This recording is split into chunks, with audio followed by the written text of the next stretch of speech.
বাংলাদেশের রাজনীতির দীর্ঘ এক অন্ধকার অধ্যায় পেরিয়ে আমরা বুঝি একটা নতুন সূর্যের দিকে এগিয়ে যাচ্ছি। 2024 সালের গণ অভ্যুত্থানের পর ঠিক এই ভাবনাটাই পুষ্টি পেয়েছিল কোটি মানুষের হৃদয়ে। ছাত্র জনতার ক্ষোভের বিস্ফোরণ, নারীদের সোচ্চার উপস্থিতি, সাংবাদিক ও শিক্ষক সমাজের সমর্থন সব মিলিয়ে মনে হয়েছিল বাংলাদেশের রাজনীতিতে একটা নতুন অধ্যায় শুরু হতে চলেছে। কিন্তু এক বছরের ব্যবধানে সেই সম্ভাবনা আর বাস্তবতার ব্যবধানের যে কত গভীর তা আজ স্পষ্ট হয়ে গেছে।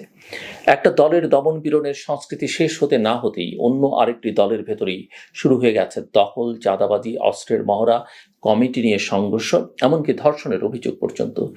বিএনপি এবং তাদের অঙ্গ সংগঠনের বহু নেতাকর্মী দলের নাম ভাঙিয়ে অপরাধে জড়িয়ে পড়ছেন।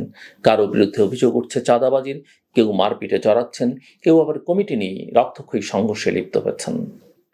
এসব ঘটনা আবারও সামাজিক মাধ্যমে ভাইরাল হচ্ছে, যার ফলে পুরো দলকে বিব্রত হতে হচ্ছে। অথচ এর মধ্যে বেশিরভাগ ঘটনাতেই যেসব ব্যক্তি জড়িত তারা অনেকেই নব্য বিএনপি বা হাইব্রিড নামধারী বলে পরিচিত। বিএনপির হাইকমান্ড বলছে তারা জিরো টলারেন্স নীতিতে আছে, তারা অপরাধীদের বিরুদ্ধে ব্যবস্থা নিচ্ছে, বহু জনকে বহিষ্কার বা শোকজ করা হয়েছে, এমনকি নিজ দলের নেতাকর্মীদের বিরুদ্ধেও মামলা করা হচ্ছে। কিন্তু বাস্তব অভিজ্ঞতা বলছে ভিন্ন কথা। যাদের বহিষ্কার করা হচ্ছে, কিছুদিন পর দেখা যাচ্ছে তাদের বহিষ্কারাদেশ প্রত্যাহার করে নেওয়া হয়েছে। তারা আবার পদে ফিরছেন, দলের দাপটের সঙ্গে ঘুরে বেড়াচ্ছেন।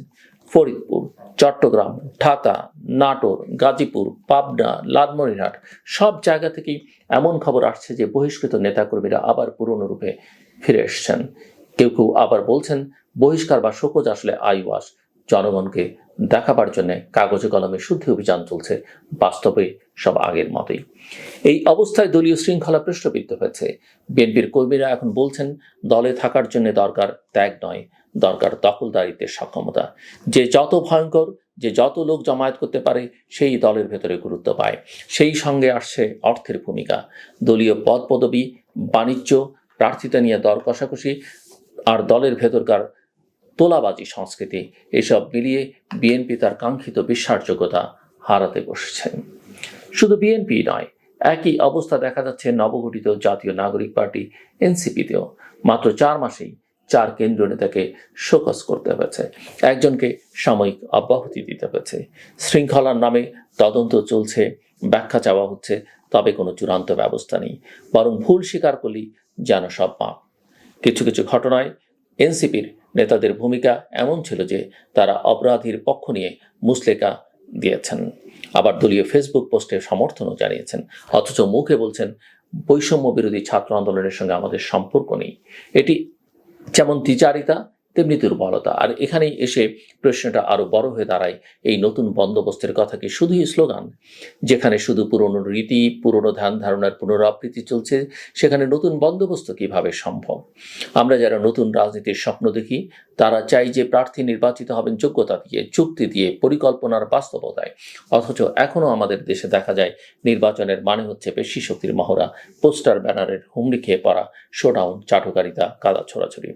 সম্প্রতি ইশরাক হোসেন মেয়র হিসেবে দায়িত্ব গ্রহণের দাবিতে সিটি কর্পোরেশন অবরোধ করেছেন, অথচ তার প্রতিদ্বন্দ্বী দলের ভেতরে কে কে আছেন, কী পরিকল্পনা আছে তা নিয়ে কোনো টেলিভিশনে বিতর্ক হয়নি, জনগণ জানতে পারেনি কিছুই।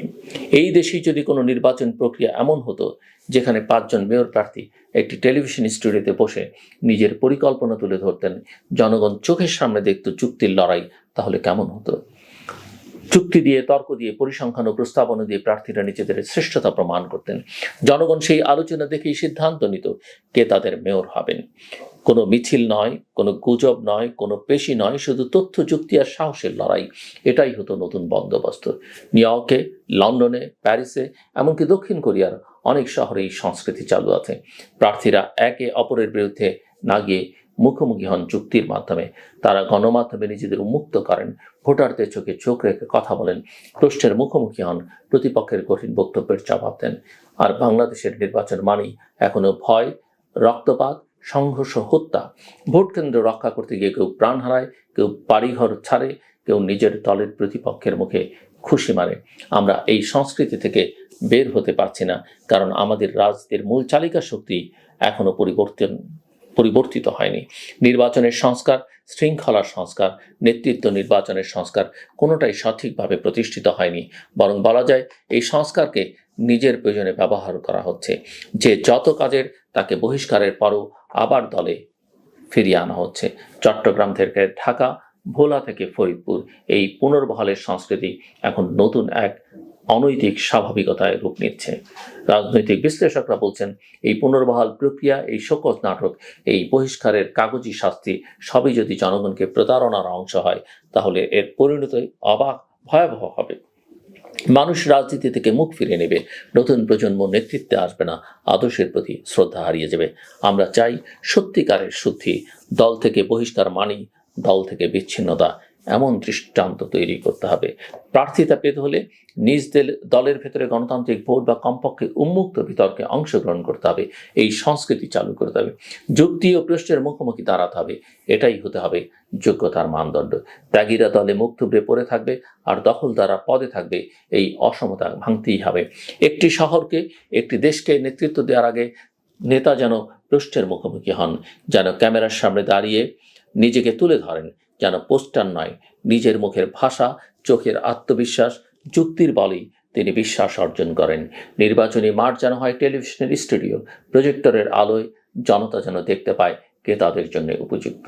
নতুন বন্দোবস্ত আসলে এটাই, যেটি কেবল দলের গঠনতন্ত্রে লেখা থাকবে না, বরং প্রতিটি কাজে প্রতিফলিত হবে। যেটি কেবল প্রচারণায় শোনা যাবে না, বরং জনতার মঞ্চে, প্রশ্নের সম্মুখে, যুক্তির আলোয় জীবন্ত হয়ে উঠবে। আর যদি সেই বন্দোবস্ত না আসে, তবে আমরা জানব যে নতুন বন্দোবস্ত বলছিলাম সেটি কেবল কাগজে ছিল। বাস্তবে আমরা এখনো পুরনো দখল, পুরনো দাপট আর পুরনো অপরাধের মধ্যেই ডুবে আছি। শেষ করবার আগে বলি, সামাজিক যোগাযোগ মাধ্যমে ভদ্রতা বজায় রাখুন। আপনার যদি কোনো কিছুতে ভিন্ন মত থাকে, সেটা আপনি শালীনতার সঙ্গে প্রকাশ করুন, কিন্তু কাউকে অপমান করবেন না। সামাজিক যোগাযোগ মাধ্যমে একটা ওপেন স্পেস, আপনি অপমান করবেন, আপনি পাল্টা অপমানের শিকার হবেন। অপমান না করেও আপনি হতে পারেন, কিন্তু আপনি যখন করলেন না, সেটা খানিকটা সীমিত হলো, এই প্রবণতাটা খানিকটা সীমিত হলো। আমি মনে করি যে আমাদের এই চর্চাটা, সামাজিক যোগাযোগ মাধ্যম ব্যবহার, সেখানে মতামত দেয়া, সেখানে ভিন্ন মত পোষণ করবার সংস্কৃতিটা অত্যন্ত শালীন হওয়া উচিত। সামাজিক যোগাযোগ মাধ্যমে আপনি যুক্তিতর্কের খেলায় লিপ্ত হতে পারেন, তথ্যপাত্র দিয়ে ফাইট করতে পারেন, এটা আপনাকে এনরিচ করবে, আপনার যার সঙ্গে বিতর্কে জড়াচ্ছেন তাকেও হয়তো সমৃদ্ধ করবে, কিন্তু নোংরামিটা সামাজিক যোগাযোগ মাধ্যম থেকে পরিহার করতে হবে। আপনার কথায়, আপনার আচরণে, আপনার প্রকাশে শালীনতা থাকে, এটাই হোক পরিবর্তনের সূচনা। আমার কথা শুনবার জন্য ধন্যবাদ। আপনাদের সবার জন্য শুভকামনা।